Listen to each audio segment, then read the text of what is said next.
Welcome back as we continue here at SEC Media Days. A great conversation with Coach Spurrier and Herschel and Jimbo Fisher, now Gary Stokan joining us. And Gary certainly for many, many years had been instrumental in bringing major college football, among other things, to the city of Atlanta. Now you have one of the greatest stadiums in the world. So let's talk a little bit about what's ahead. We know the game this year with Alabama and Duke. How far in advance have you scheduled?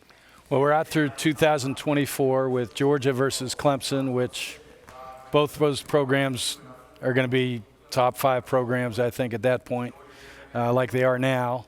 Next year, we've got 3 games in a week. Never been done in college football. 3 games. We'll have West Virginia, Florida State on Saturday, Georgia, Virginia on Monday, and then Auburn, North Carolina the next Saturday. So probably 3 sellouts, about 300,000 people in town in Atlanta over a week for college football. Why 3 in a week? You know, it's interesting. The Auburn, North Carolina game came to us. They wanted to play in Atlanta, and so they called us, and they said, you know, would you be interested in us? So we put that game together. The other 2 we went out and got. We've got 2 games in 21, Alabama, Miami, and then Ole Miss and Louisville. Right. 22, we got Georgia coming to play Oregon, and then Clemson and Georgia Tech.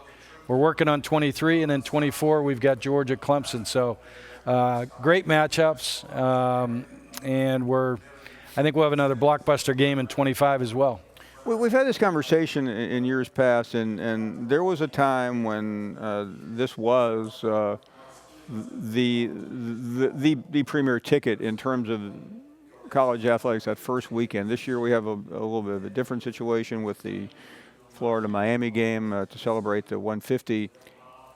But you're also seeing a lot of campus games. Georgia, Notre Dame, Alabama's moving in that direction, other schools. Where are you on the battle lines between schools saying, you know what, we've been to Atlanta, as great as it is, we've been to Dallas, we've been everywhere else, we want to go to Notre Dame, or we want to go somewhere we've never been before? That's a great question. I think we're seeing the evolution of the CFP.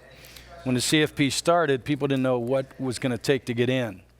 The neutral games got started in 2008, and I think people looked at that as the way to impress the selection committee. I think you're seeing an evolution where the ADs are looking at the next iteration of the CFP, 26 through 31, and saying, we think there's going to be expansion. We think that there's going to be 8 schools to get in, 5 from the conferences, 1 because of antitrust, you got to have the group of 5. So there's 2 at-large slots. Well, if we can have 2 losses that are good losses, so to speak, right, then we can still get in. So I think that's one reason the ADs are scheduling these home and homes, big-time home and homes. The second reason is their home schedule with their season ticket base. They've got to increase those revenues. So you have to bring in some good teams to keep your home season ticket base. People continue to buy those tickets. ESPN, CBS, Fox does a great job on TV. You can watch that game at home instead of going to all 7 home games. So you better have a good season ticket package to sell to your alumni if you want to keep those revenues up. So I think that's the second reason you're seeing the scheduling of big home and homes. With Gary Stokan. And Gary, I'm going to ask for some backstory here because I don't think there's any really way of getting around it from my standpoint and from a lot of people I've spoken to. I'll be as charitable as I can possibly be. But the Alabama-Duke game is the least impressive opening season game that I can remember in Atlanta. How did it happen? Well, we thought Daniel Jones would still be a Duke.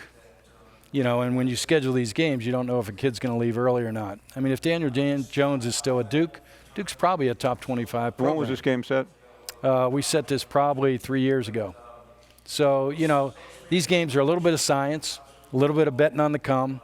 You know, we do our research of recruiting, coaches' contracts, who the quarterback's going to be, kind of what their offense and defensive line's going to be. The ACC-SEC combination has worked for us. It worked in the bowl game. Now it's working in the kickoff game. We'll go outside every often, like get Oregon or West Virginia, et cetera. But I think Duke will surprise people. They got 16 starters coming back. Their defensive backfield may be the best in the country this year. That matches up well with Alabama's strength, which is their passing game. And Coach Cutcliffe does a heck of a job. So I think it'll be an interesting game. I know that obviously Alabama's going to be heavily favored, but don't sleep on Coach Cutcliffe.